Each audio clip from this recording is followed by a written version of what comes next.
Warning: this episode contains brain food that will lead to improved emotional and social intelligence.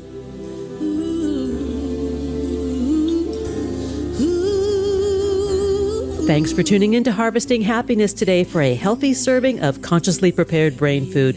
This is Lisa Cypers Kamen, your host. For more than 13 years, I've been handcrafting these sound ideas for better well-being. Each week, I love spotlighting diverse thinkers and doers who are contemporary trendsetters and change agents, devoting their lives to creating a better world in which to live. I invite you to listen up and change the way you think about human happiness. Our award-winning content is fresh, optimistic, and purpose-driven media that promotes well-being from the inside out. Alrighty then, let's dive in. This episode offers psychosocial education designed to inspire and motivate our listeners. The information provided does not constitute a therapeutic relationship nor a substitute for professional mental health care. If you are experiencing a mental health crisis, call 911, go to your nearest emergency room, or for listeners in the United States, text 988 for the National Suicide and Crisis Lifeline. Good morning, good afternoon, and good evening wherever you are. Thanks for joining me on today's show, where you will learn how to have Zen in the chaos, nurturing inner peace amid modern turbulence. My guest today is Oren Jay Sofer, who teaches meditation and communication internationally. He holds a degree in comparative religion from Columbia University and is a certified trainer of nonviolent communication and a somatic experiencing practitioner for the healing of trauma. His teaching has reached people around the world through his online communication courses and guided meditations. A husband and a father, Oren lives in the San Francisco Bay Area, where he enjoys cooking, spending time in nature, and home woodworking projects. He is the author of Your Heart Was Made for This: Contemplative Practices for Meeting a World in Crisis with Courage, Integrity, and Love. Welcome, Oren. This sounds like a prayer, actually, or a blessing for that we all need at this moment. Yeah, may it be so. May it be so. Oof. I'm just going to go oof for a second, because I think we all need that collective sigh. Yeah, I couldn't agree more. Let's go back to 2020, which when you began writing this book, we were in the midst of another crisis. Several. Yeah, several, but not just one, several. And it felt like it couldn't get any worse. And then it has. Talk a little bit about your inspiration and what you hope your readers will take away from your book. Thanks, Lisa. You know, the inspiration was multifold. First and foremost, that really difficult year we all had in 2020, from the pandemic to the murder of George Floyd and the movement into this sort of cultural and spiritual upheaval of the movement for Black lives. And then there was this season of really intense, devastating wildfires out here in the West where I live. And as a meditation teacher, one of the things that I felt like I could offer was some nourishment for the heart and some encouragement and guidance on how to develop the inner resources to contend with all that we were living through. Now, as you mentioned in the bio you read, since then I've become a father. And so the other inspiration for this book, I've been meditating for 25 years. And I think, as you know, I've done a lot of work around communication and integrating mindfulness and meditation into our personal relationships. But as I've made the shift into being a parent and really looking ahead to future generations, I wanted to grapple more deeply with the question of, how does our meditation and our contemplative practice, our spirituality, our self-care relate to creating a better world for our children? I wanted to understand more about how what I've been doing for the last 25 years relates to the need to build a better world. And so it was really a deep dive into that question. And my hope for what people take away, gosh, there's so many. I think on the one hand, my hope is that it's a very positive message that the future is not written. What we do and say today matters and shapes the future. And that begins, it doesn't end, but it begins with how we live. It begins with the choices we make every day in our own hearts, our own minds, and our own relationships. and that we actually have the capacity to develop this beautiful array of really powerful transformative resources inside that we can then bring to bear on the very difficult problems we're facing in our communities and around our world. I think about the word to bear, and we are Mm, all bearing so much right now, mhm. with a heavy heart, with worry, concern, not only Yeah, for ourselves, but for the future of the world and our communities. It can be overwhelming at times. yeah, And it can. it can, it can. It can. Yeah, And contemplative practices can have a really beautiful way of bringing us back to what we know to be true, yeah. separated from the realities that go on out in the world. We cannot discount Mhm. what's happening. And at the same time, being aware of what's going on inside and activating these internal resources, I think, are the only way we get through it. I mean, I think back to the pandemic, how so many people coped, how so many yoga teachers quit Mm. focusing on teaching really hard yoga classes online and focused on breathing, Yeah, going, restorative. yes, Mhm, going restorative and going back to mhm. really the elements, like Yeah, breathe, breathe. It's okay. Breathe. yeah, yeah. I think you're pointing to something really important, Lisa, and one of the things I've been saying is that I think that contemplative practice is a kind of medicine for our times, Yeah. for our stressed, overwhelmed hearts, and for our fragmented, dysregulated nervous systems. It's not something that's esoteric or just for spiritual or religious people. And meditation is only one form of contemplative practice. The analogy that I like to use is it's like the difference between, say, running and exercise. Not everyone likes to run, but it's important that we all exercise. In the same way, not everyone likes to or wants to meditate. But do we have a relationship with our inner life? And are we able to build the skills and the resources that empower us, make us more effective, and really add richness and balance to our lives? So, in terms of the kind of overwhelm that you're speaking to, that I know so many are experiencing today in so many different ways, whether it's from the world events, war, the ecological crisis, or just the sheer pressure of inflation and economic Yeah. uncertainty, there are two key things or two key themes that run through the book that seem relevant to share. One is taking a trauma informed approach to contemplative practice. And there are three key principles I talk about for this. So the first is starting from a place of wholeness and being oriented, really just taking the time to connect with where we are and whatever feels okay enough, right? Just being able to look around and see the beauty of the trees or the sky or take a deep breath. So the more we start from a place of groundedness and being oriented, that sets us up for success in terms of exploring and cultivating the inner world.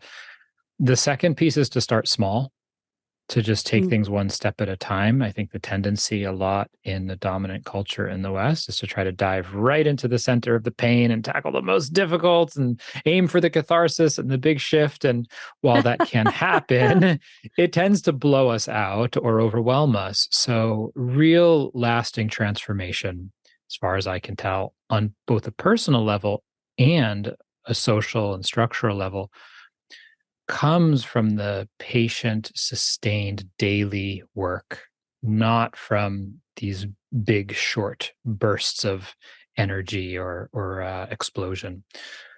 So this is a second principle, to start small. And then the third is to move back and forth between what's difficult or challenging and something that's nourishing. And so we started this conversation with that beautiful invitation from you to just sigh, to just let out an out breath. God. And the book is sort of woven with the rhythm of that sense of moving between things that are nourishing, like joy or rest or gratitude or ease, and things that are more demanding, like energy or courage, or resolve or devotion. And needing to recognize and appreciate this very natural rhythm that can animate our lives between stepping back, resourcing, resting, and moving into action and activity. Take a moment and explain different kinds of contemplative practices, because I think that many people, as you mentioned, they focus in on meditation, which is a form of a contemplative practice, but there really are unlimited absolutely practices. So let's just define it first. So Yes. I define contemplative practice as anything that strengthens awareness, reflection, and gives us perspective, and that examines meaning and purpose in life. So when we take that definition, we can see that there's so many ways to do that. Spending time in nature, art, storytelling, relationship, ritual, all of these things explore meaning, value, purpose, help us step back and strengthen our capacity as human beings to be self-aware and reflective. And it doesn't have to be so poetic either. And I'll give you a couple of examples. One of my own favorite contemplative practices is doing laundry, is folding the laundry. When I fold the laundry, I'm absorbed in, the touching of the fabric, the way that I fold it, the way I match the socks up. And it's a silly kind of thing, but it does take me out of that racing mind, the monkey mind. Yeah, or just something as simple as having a cup of tea, right? Yes. Or taking a walk in the morning. One of the things I talk a lot about in the book, again, just to bring it down to earth as you're inviting us to, is how something also as simple as changing a diaper, which I've been doing a lot of the last year, can be a practice of devotion, of love, of patience. There are all of these very powerful capacities, which I refer to as qualities in the book, that we have as human beings, that we can strengthen, that we can actively cultivate every day if we know how to attend to them and bring them into the very ordinary activities that we engage in all the time. So what I'm hearing you say is that we need not look to add burden or add different practices that can be burdensome, but to look for the things that we already do where we're able to find those extraordinary little moments.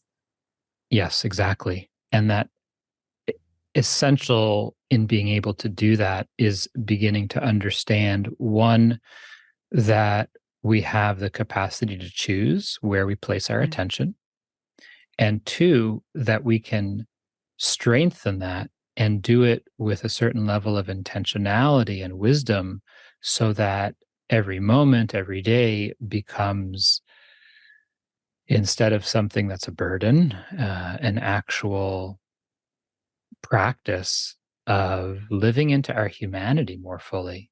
Because every day we're practicing something, right? Indeed. We're either practicing, feeling rushed and frustrated and agitated and petty, or we're practicing being patient and kind and understanding. And it just depends on how we're choosing to live and use our attention. This is the perfect time to take a pause. And when we come back, we will continue the conversation with Oren Jay Sofer. We're talking about his book, Your Heart Was Made for This: Contemplative Practices for Meeting a World in Crisis with Courage, Integrity, and Love. To learn more, please visit orenjsofer.com. On Facebook and Instagram, that handle is Oren J. Sofer, and that's Sofer. Here comes the pause. We'll be right back. Research tells us that happiness is good for our health. Happy people live longer, are more productive, and make better partners, parents, and professionals. Want more sound ideas for better well-being? Check out our new bonus edition content, More Mental Fitness by Harvesting Happiness, available exclusively on Medium and Substack. One thing I know for certain, happiness waits for no one, and at times we all need a little support. To learn more about lifestyle management and mental fitness consulting services, please visit harvestinghappiness.com. And we're back, continuing the conversation with my guest today, Oren Jay Sofer. We're talking about Zen in the chaos, nurturing inner peace amid modern turbulence. Let's get back to the conversation. So, Oren, you gave us 3 very simple tips to help us sort of reorient ourselves, right? You talked about grounding, starting small, moving back and forth between the more easeful aspects of our lives to give ourselves a little break, and then moving into the more challenging aspects. So being able to toggle with some flexibility. Yeah. What are some other ways that we can help maintain or even bolster our focus and our energy levels when it feels as though we are carrying the weight of the world on our shoulders? Yeah. Thanks, Lisa. I think the first thing is to make space for the discomfort that we're experiencing. It's hard to be human, period. And it's really hard to be human, I think, in our world today. And of course, that challenge falls disproportionately on us, depending on all kinds of social and structural factors because of the way our society is set up. The first step, if we're wanting to have more energy, more focus, more balance, more clarity, is to just acknowledge the truth of that challenge and make some space for it to just, feel the tightness, the heaviness, the frustration, the feeling stuck, the helplessness. The more we push against that, resist it, try to avoid it or get away from it, number one, we expend valuable energy just trying to keep it at bay.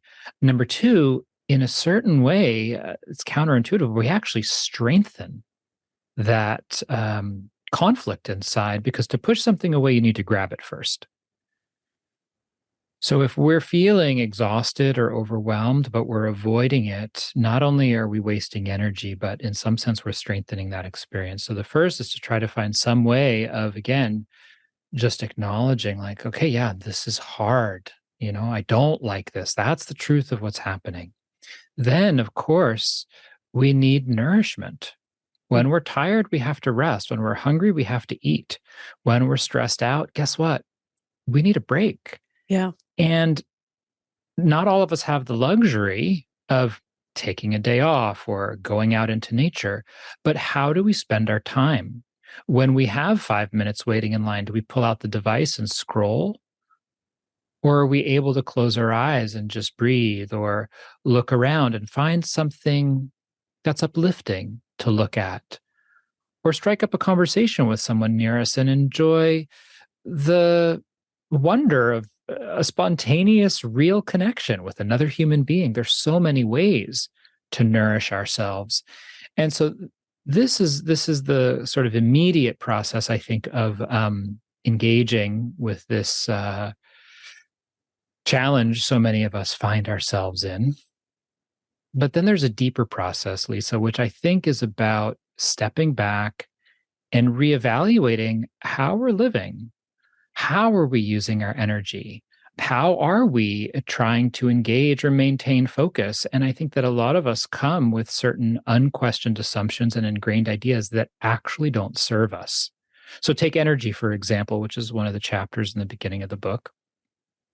I think many of us here in the West and the global North, we've internalized this model of the fossil fuel energy model, which is this kind of extractive, explosive, as much as possible, as fast as possible way of doing it. And, it's why we've got a coffee shop on every corner in every major city and why so many people use willpower and striving and caffeine to override our limits. So what would it be like to cultivate a more sustainable and renewable kind of personal energy? And that involves looking at how we motivate ourselves. Are we doing things out of obligation or because we're genuinely connected to our values and a sense of willingness inside? Are we able to stay aware of our body and take pauses or small moments for rest and recharging throughout the day? These are things that can shift how we're living and actually allow us to discover and maintain a much more enduring sense of energy. And it's the same with focus. I have a whole chapter on concentration, which I think is one of the most rare and underrated capacities in our modern society. We're so scattered, Oof. fragmented. Overstimulated by not just Exactly. caffeine, but by the media, the news, by traffic. I mean, Yeah. all the bells and whistles of life. Yeah. Technology, Yep. notifications, these have an effect on our nervous system and on our attention. So, focus, the tendency in many cases is to try to focus through sheer willpower, which, as anyone who's ever tried to meditate knows, is it can work for a little while, but it's brittle Yeah. and expensive energetically. And eventually we just burn out or rebel because it's not sustainable. But we all have had the experience of what's known as a flow state, where we're relaxed and focused because we want to be, because we're interested, because we're connected. So, starting to tap into and understand that capacity and how it arises from interest, from relaxation, from clarity of our intent. And we can learn to actually cultivate that, to Yeah. tap into our natural capacity to be deeply connected and present without this kind quality of tension and striving. Let's go back to what you were saying about sort of resisting what Hmm. is and Mm, what that does to us. And when mm, we are sort of grasping and clinging and wanting things to be different than they are, and how it exacerbates the problem, right? mhm. Because of the expenditure of energy, as you describe. And then what happens when we stop grasping and clinging and we just let go? The Yeah. sensation that we have the opportunity to feel. Mm, mhm. Yeah. I mean, this is a core principle in any kind of healing work, which is based upon the empirical truth that we live in a world of change beyond our control.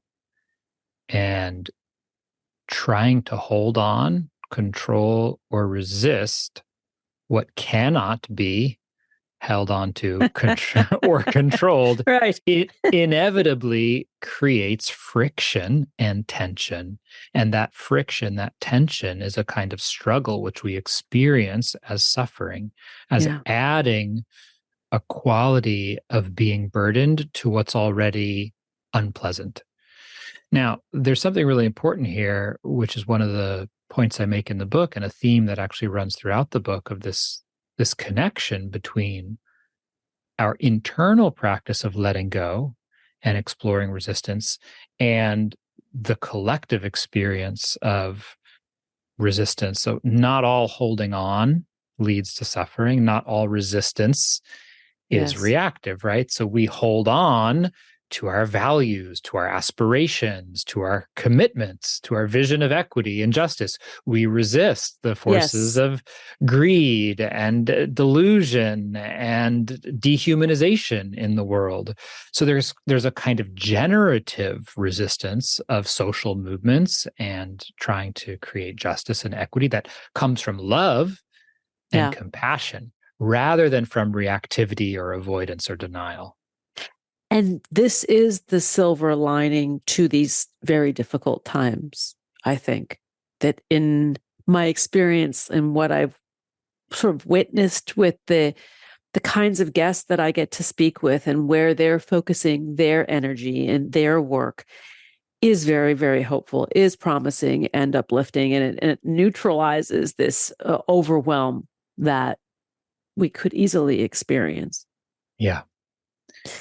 We're nearly out of time, and I want to make sure that we cover the 26 positive Mm, traits or qualities that you refer to in the book. Your heart, it was made for this. Talk a little bit about these qualities and why the number 26. yeah. So these are 26 beautiful capacities that we have as human beings, everything from ones we've already talked about, like energy and concentration, to ones we haven't, like curiosity, courage, kindness, patience, empathy, joy, rest, wonder, gratitude, devotion, playfulness.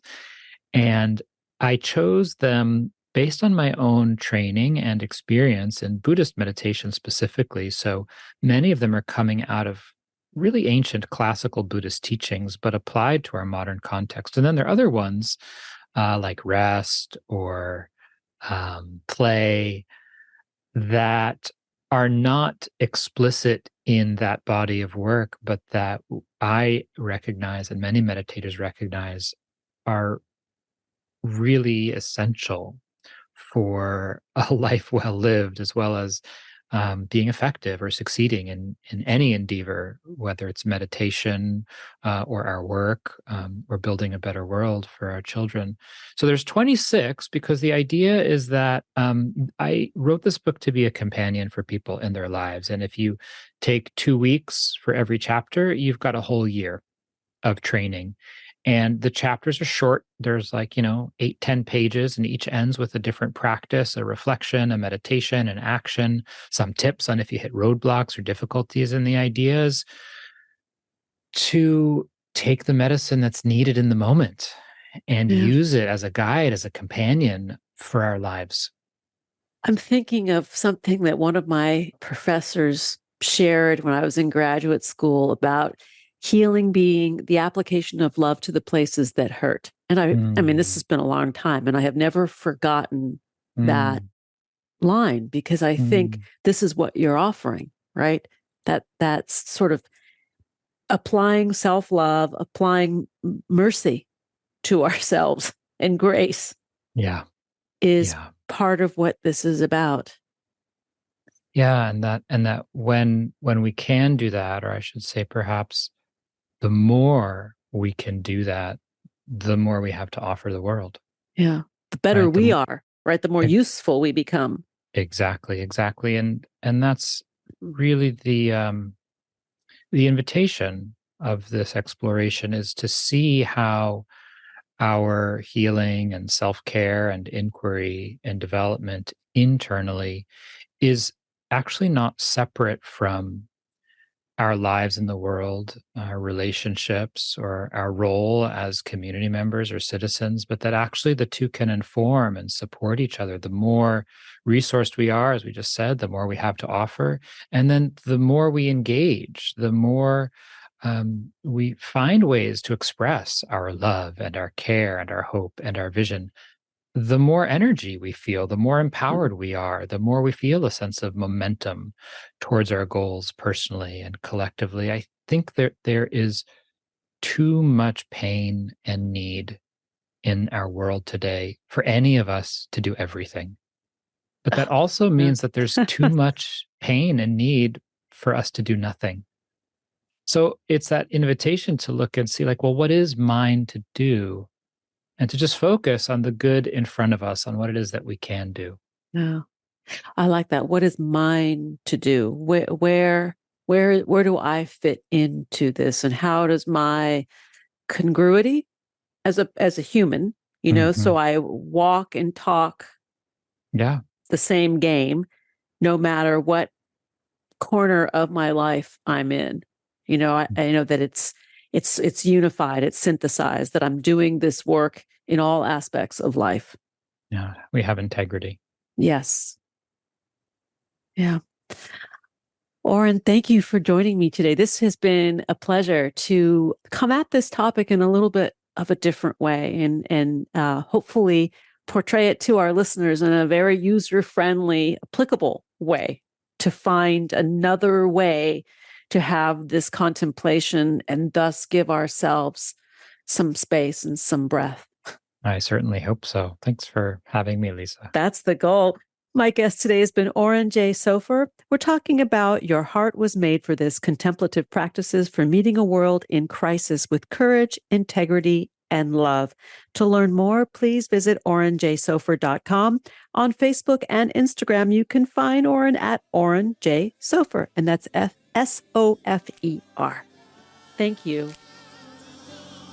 Thanks for joining us on Harvesting Happiness today. This is Lisa Cypers Kamen on behalf of my guest, Oren Jay Sofer, wishing you kind thoughts, kinder words, and the kindest of actions. Until next time, remember, happiness is an inside job. Happiness is your inside job. Please go out and rock your day, and remember to be kind to one another. Want to take a deeper dive into sound ideas for better well-being? Check out our new bonus edition content, More Mental Fitness by Harvesting Happiness, available exclusively on Medium and Substack.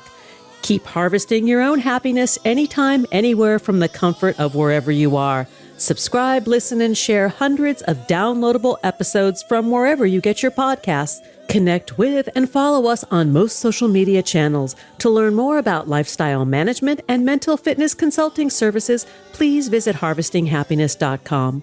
Harvesting Happiness and More Mental Fitness are produced by me, Lisa Cypers Kamen, Andrea Mengele, Robin Boyd, Andrea Daly, and the awesome team at Podfly Productions, including Eric Begay, Kimberly Beck, and Alec Guess, in collaboration with TogiNet Radio, KBUU, RadioMalibu.net, and is available on PRX, the Public Radio Exchange.